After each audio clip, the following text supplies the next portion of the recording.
Hey everyone, Aaron Stewart, Data Access Golf, the live Monday, Data Monday presentation. Great to have you with me today. What a weekend of golf. That was special. That was very, very cool. Congratulations to Shane Lowry for sure. The history of that part of the world, to have an Irishman being cheered on by Northern Irishmen and everybody it was just a very, very cool end of the major season, really. And to have it done in July is crazy. Normally we'd have the PGA still to go and then the playoffs, but with the change in the schedule, that's it. That's all she wrote. We've got our 4 majors in the books, and we'll just wait 8 months till the Masters does it again. But until then, this has been really, really cool. Just excited to get in and get this show going. So let's do that right now.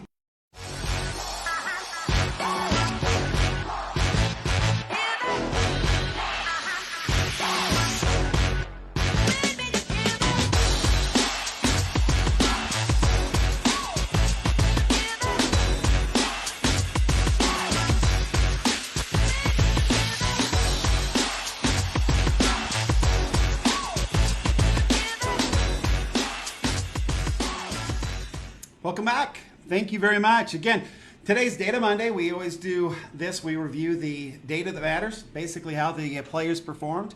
And also we look at the benchmarks from not only this tournament compared to 2018 and their year-long season. And we compare that to our benchmarks, hopefully, to help us see if our games are solid or where they need improvement. I think that we've been doing it all year, and they have been solid. I've been really pleased with the benchmarks and how they've been helping people, and hopefully they're helping you as well.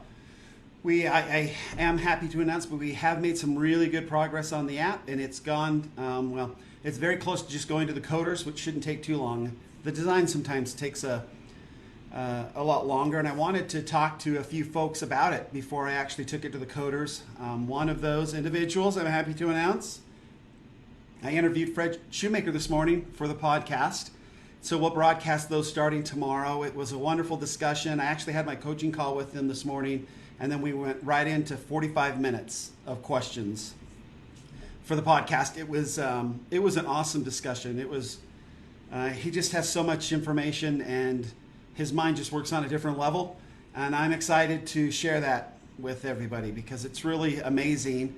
We kind of figured out, too, that we've been doing this together for 12 years now. I've been in the mastery program since 2000, and I think we figured 2008. I think I got the email in 2007 and signed up for 2008. And then there's a group of us that have been together all those years and just love learning together and love learning under the tutelage of one Fred Shoemaker. So it was a great discussion. So looking forward to sharing that with you. But today I wanted to get in and go over this amazing, the British Open was beautiful. I mean, the Royal Portrush is unbelievable, gorgeous. I am part Irish and part Scottish, as you can tell by the Stewarts.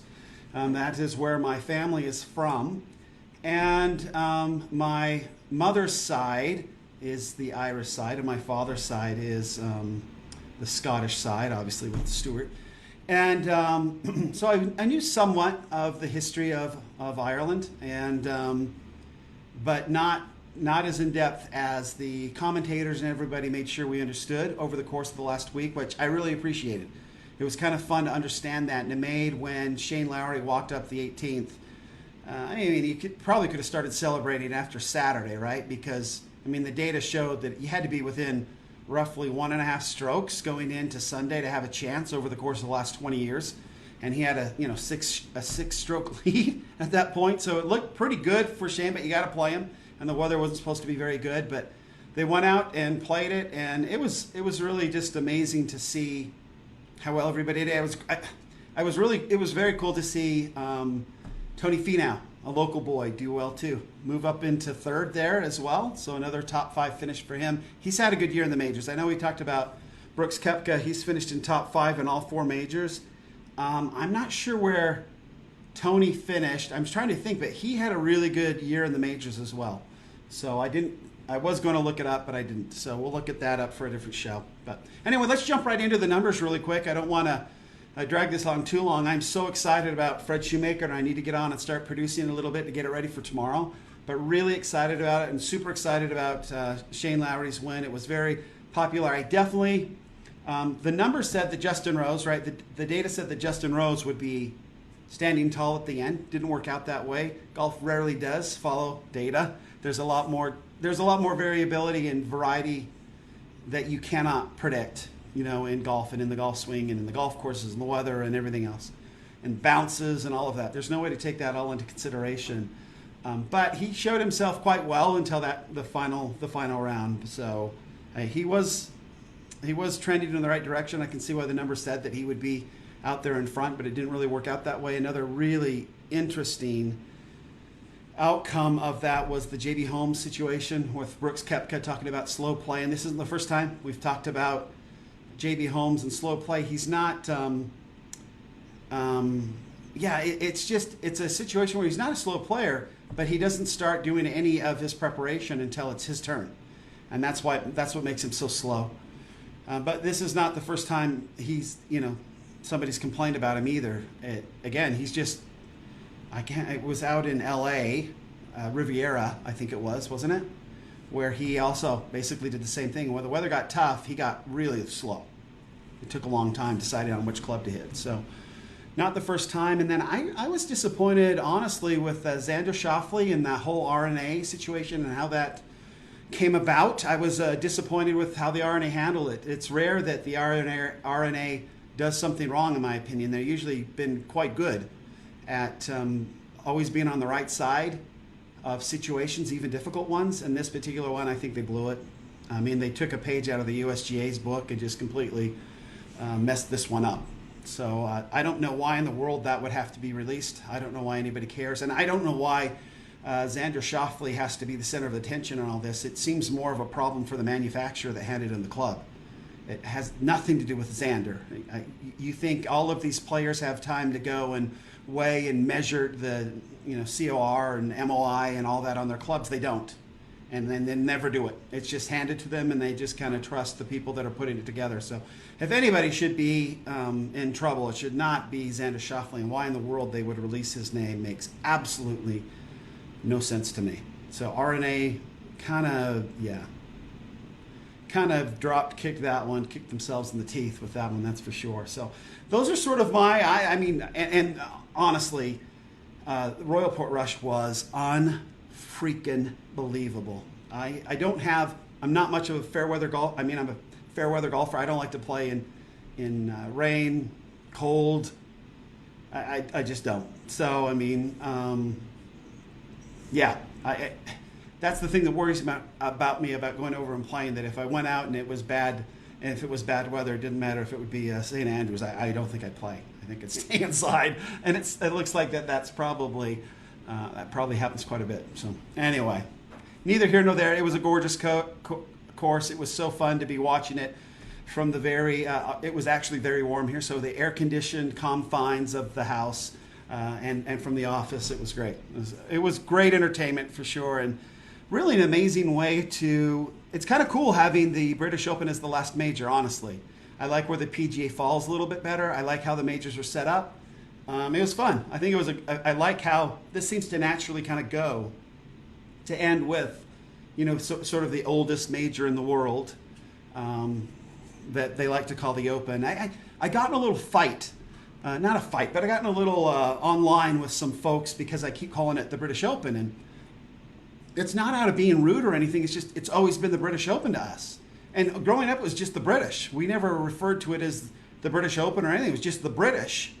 And I know that they've changed the name recently, and I know we've talked about that. But, even like in the interview today with Fred Shoemaker, he referred to it as the British Open. And I think that, our friends across the pond don't quite understand that to us, when you say, we've got the Provo Open and the Utah Open, and there's opens all over the place. So just to say the Open, it's so confusing that we always have to throw because if you say the Open around here, it could be one of 30 of them. And so we always, Provo Open or whatever, and we always just called the British. That was when you say the British, You take the Open completely out of it, take the confusion completely out of it, and we all knew what we were talking about. The British always meant the British Open. And so no offense to anybody, but we'll probably continue to refer to it as the British, just because it's the easiest for us to communicate that way, and we don't want to have to communicate and say more words than we need to get a point across. So again, no offense to our brothers across the pond. You know, we're all related. We all love golf, and we just don't like to talk a lot. So in our vernacular. So let's hop right in it. I'll bring up my screen now. I did a kind of a presentation to help us get through and see some of this data point for us here in the United States. I know that probably over the European tour, they know Shane a lot better than we do. Shane has played over here since 2015, and he had a good run at a couple majors, as we'll see in some of this bio information. But look, I used the Open logo there, folks. Okay, I used their logo, which I'll probably get sued for. I probably should have put the British up there, but you know, whatever. So this is the British Open, Shane Lowry, 2019 champion. Okay, so some of the things that I learned here as I went through and tried to gather this stuff for this bio page. As an amateur, he won the Irish Open. They talked a little bit about that on the TV coverage. He was an amateur and won the Irish Open in Ireland. And it's a European Tour event. And it was in a playoff over Roger Rock. Pretty cool. What a great way to win your first professional tournament as an amateur. Of the win, and I thought this was interesting, Padraig Harrington was kind of the Irish golfer for a while, right? He won a couple majors there, a couple British and British Opens, and so I love this quote from his, so I threw it in there. Padraig obviously is a very interesting cat, but you only have to look at the fact. You only have to look at the fact it is such a rarity for an amateur to win, which is true, right? Very rarely does an amateur win. And I think on the European Tour, Shane was only the third player to ever do it. And such a rarity for an Irish player to win the Irish Open. So to have him win the Irish Open and then turn around and now win the British Open in Ireland after 68 years, I think they said, is truly, it's awesome, right? It's poetic. And I think that we all probably thought it was going to be Graham McDowell or, nobody thought it'd be Darren Clarke. But Graham McDowell or Rory McIlroy might get it done, but nobody was really talking about Shane Lowry. And obviously, North Ireland versus Ireland, whatever. But to have him come in and get it done is really cool. Very, very cool. So Lowry won for the first time as a professional in 2012 at the Portugal Masters, also on the European Tour, in October of 2012. Which I can imagine in Portugal is probably pretty nice, not in October, right? And then in August 2015, Lowry won the WGC, so Bridgestone Invitational. So he was on the European Tour, came over and won a WGC event, which is co-sponsored, I guess you could say, with the European Tour and the PGA Tour, and was offered, obviously, PGA Tour status and took it. So he joined the PGA Tour in 2015. And just a little note on his win, he was tied at 8 under with JB Holmes, and then Lowry shot a 63 on Saturday. That's really where he won the tournament. He was 6 strokes up on everybody, and literally, the data showed that going into Saturday, you had to be within 2.5 strokes of the lead in order to win. Going into Sunday, you had to be within 1.25 strokes on average of the lead in order to win.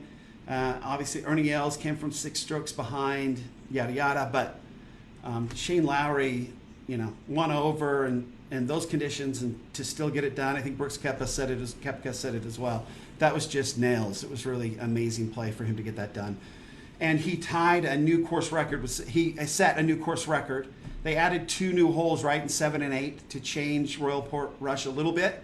So the course record was Rory McIlroy's before they made those changes, and then Rory McIlroy set a course record on that amazing Friday when he kind of tried to come back from that horrible opening 79 and try to make the cut, missed it by 1.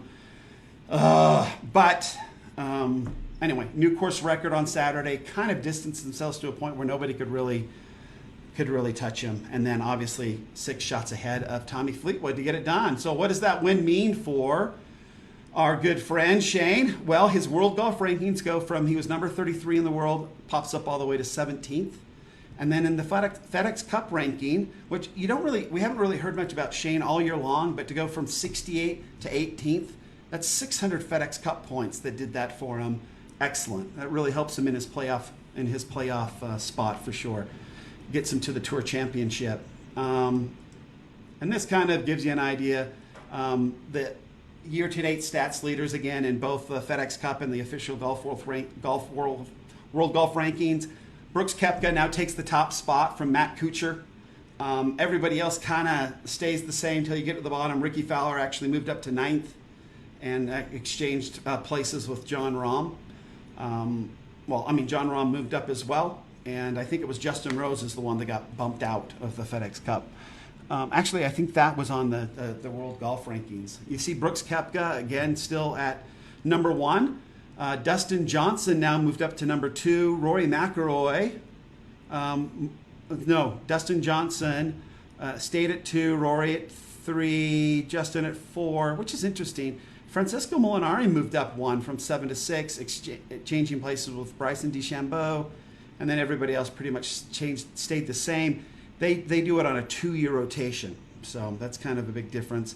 I did notice, too, that we don't really talk about the Barbasol, and I'll try to later on in the week, which was the regular PGA Tour event for the week. Jim Herman went out and won that. He was ranked 1,252nd in the world, and with the victory, jumped all the way up to 269th. So kind of a big jump there, for sure. This is where it gets kind of interesting for me.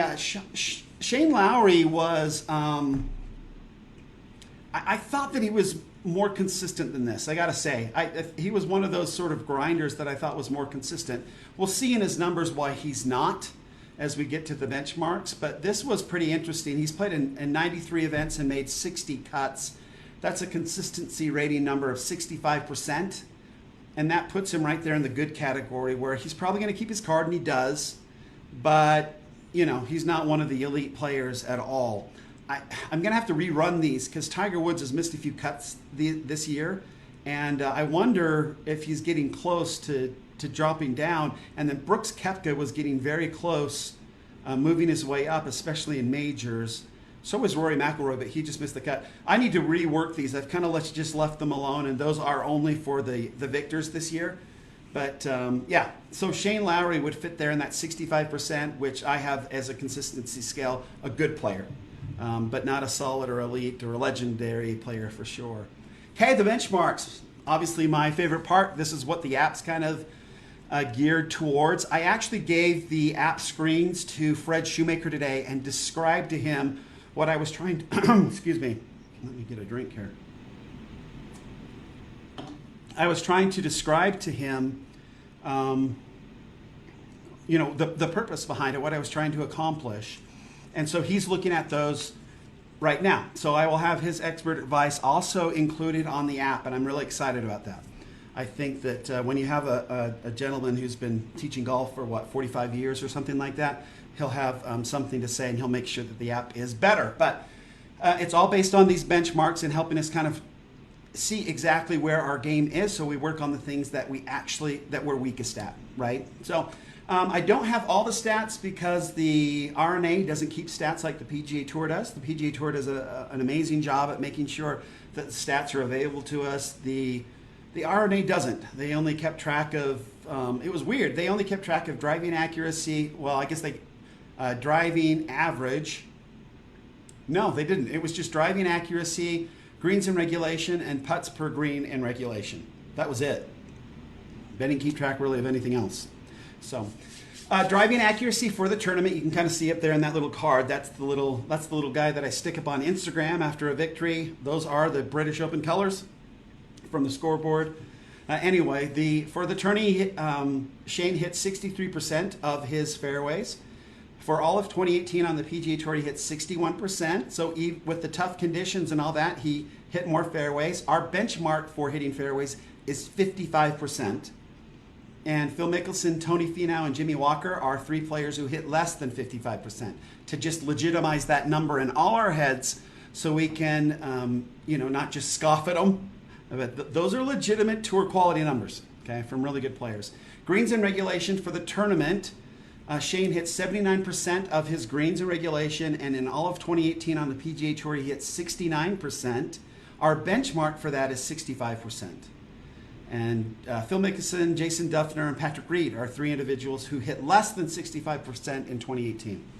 Okay, sand saves, we don't have those. That's not a stat that was kept by the RNA.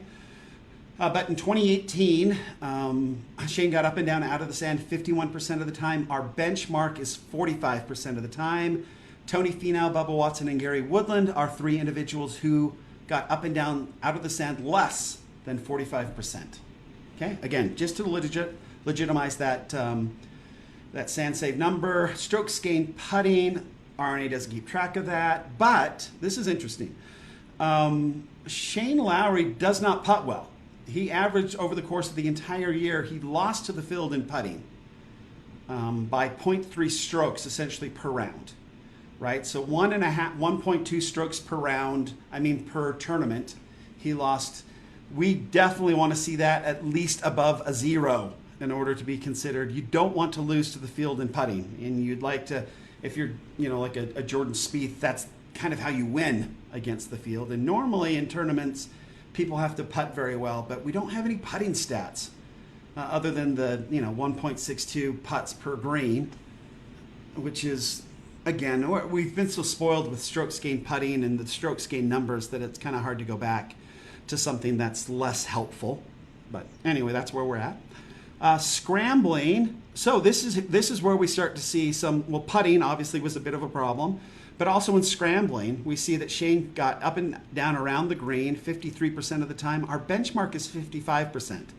So Shane Lowry would be one of these individuals that makes less than 55% in 2018, but Adam Scott, Gary Woodland, and Jason Kokrak are three others. And now putting, we work on 5-footers almost exclusively 90% of the time, and then we spend the other 10% of the time lag putting, trying to get within that 10-foot circle. I won't spend a lot of time talking about that again, but it's really, we're all about making sure that we are absolutely amazing from 5 feet and in. So from 20 to 25 feet, Shane hits 14% of his putts. Our benchmark for that is 9%, so 5 points higher than our benchmark. Great there. Brooks Koepka, Jordan Spieth, and Jim Furyk are individuals who made less than 9% from 20 to 25 feet. In 2018, 15 to 20 feet, Shane hits 16% of those putts. Our benchmark is 17%. So we would ask him to work on that a little bit. So now we've got scrambling, we've got strokes gained putting, which again breaks out into the putting 2018 total. So 15 to 20 footers we would have him work on. And again, pros have the time to work on all the different lengths of putts. We don't as amateurs. So we focus on the 5-footers. 5 feet and in. That's the only place we should practice putting. And then 5-10% of that should be lag putting on our putting. 10 to 15 feet, also 27% below our benchmark of 28%. And you've got Patrick Reed, Keegan Bradley, and Francesco Molinari who made less than 28% in 2018 of their 10 to 15 footers. And then from 5 feet, Shane Lowry hits almost 90%. And that actually is a very good number. Our benchmark is 80%. But if we're practicing our 5-footers all the time, and I think this is where it becomes a big deal. If you can get the ball within a 10-foot circle of the hole and you make 90% of those putts, you make 9 out of 10 of those, then you're going to be getting up and down a lot more frequently, and that's going to help your score. And then this is for the first time I can remember, and I didn't go back and look, but Shane Lowry averaged over 30 putts per round. Our benchmark is 30. So again, Shane's got a real issue with putting, and that seems to be the biggest thing. So around the green and scrambling and putting is where we would have Shane Lowry work on his game. His long game is actually quite good. So, all right, now the money. This was a big tournament. Almost $2 million was the prize money in this beauty. So you've got $1.935 million. His total score for the 4 days was 269 strokes. A 4-day event, that equates to $483,750 per day. It's a good wage. Even in Europe, that's a good wage. That equals, again, assuming a 5-hour round, which was probably a little longer if you played with JB Holmes. But anyway, his per hour rate at 5 hours per round was $96,750. Again, that's a decent hourly wage, $100K an hour. Per stroke, $7K per stroke. Over the course of his career on the PGA Tour, he's made $5.5 million. He's made 60 cuts, as we already mentioned. That equals to $92,105 per cut. And that actually finishes quite within the bottom 5 of all winners this year. And that's a huge number. He almost took $2 million and threw it in on top of his $3 million total. So Shane Lowry has not made a lot per cut. So even when he makes a cut, he doesn't make a whole lot of cash. As we can see with these players that kind of lead the way, you've got Tiger Woods makes an average of $367,000 per cut. Rory McIlroy makes $340,000. Dustin Johnson makes $293,000. Justin Thomas makes $274,000. And Brooks Koepka makes $256,000 per cut. That's going up. Brooks Koepka has done so well. This is just from at the end of, I think, 2018. So I'll need to update those numbers as well. So super congratulations to Shane Lowry. A big deal. I found a little article on what he actually gets for the victory, and it's quite amazing when you win the British Open. Obviously, he picked up a whole lot of world ranking points, which is beautiful. But then on top of that, he picks up, well, here it comes. He picks up an exemption at the British Open until he is 60 years old. So that's 27 more years he can play at the British Open, as we saw David Duval, right? He was there playing, plus 27, I think, total at the end of it all, but he showed up and he got to play. He gets a PGA Tour exemption for the next 5 years. He has a job. He can play in any tournament he wants for the next 5 years. Boom. Huge. He has European Tour exemption for the next 10 years. Okay? That's great. Next 10 years. So if after 5 years he's done with the PGA Tour and he wants to go back home, live in Ireland, he's got 5 years of exemption left on the European Tour. Unbelievable. Invitation to the next 5 Masters, 5 US PGA, 5 US Open, and 5 Players Championship tournaments. All locked up. Done, done, done. So really amazing, and probably the thing that he's most excited about, I read this, that he really wants to make the Ryder Cup team, and he has been really busting to do that. He just got a whole big bunch of points towards that. Chances are very good now that we'll see Shane Lowry playing, obviously, and in the Ryder Cup. Okay, so I just wanted to finish up real quick with some of the stat leaders. There was a few little changes. You've got Ryan Moore now at the top of the driving accuracy percentage. He bumped out Ches Reavie, and then rounding out the next 3, Jim Furyk, Ryan Armour, and Hendrik Stenson. Only look at these because these are the benchmarks that we've been looking at. For greens and regulation, you've got Corey Connors, Justin Thomas, which, I mean, man, if he could make some putts, right? Charles Howell III actually moved up 1, and Johnson Wagner down 1, and then Matt Kuchar also in greens and regulation percentage. So sand safe percentage, 68%, right? That's amazing. Our benchmark being 45. That's pretty incredible. But you've got Tyrone Van Aswegen, Dustin Johnson, Francisco Molinari, Ernie Els, and Tommy Fleetwood. Now, Ernie Els was all the way up here second, and he has fallen all the way down to 4th with his British Open performance. Had some tough time out of the sand, obviously. And then scrambling, Webb Simpson leads the way, Patrick Cantlay, Lucas Glover, Tommy Fleetwood, who moved up from 7 to 4 with his performance at the British Open, and Aaron Badley just got bumped by Tommy Fleetwood. One little deal. So what does that mean? That means the major tournament season is over. All done. Boy, those don't look centered, do they? They look terrible. Can I do this? I guess it's centered under him. But so there we go. There's our winners for the majors. Tiger Woods, obviously a big surprise in winning the Masters. It sort of changed and set things up. We knew it was going to be a special year for the majors. Have Brooks Koepka come in and go back-to-back in the PGA. Awesome, amazing. To have Gary Woodland hold off Brooks Koepka at Pebble Beach, basically draped in red, white, and blue for the U.S. Open, was amazing, and couldn't happen to a nicer guy. The whole thing with him and Amy, it was a beautiful story. So that was a really popular, wonderful win. Amazing win for Gary Woodland. And then there at the British Open, Shane Lowry in Ireland. British Open in Ireland as an Irishman, getting it done where he won the Irish Open. He also won the Irish Open as an Irishman. And truly spectacular. I don't know what the odds on something like that is, but it's amazing. It's a miracle. So congratulations to Shane Lowry for sure. An amazing performance. What a great tournament and what a great season we've had.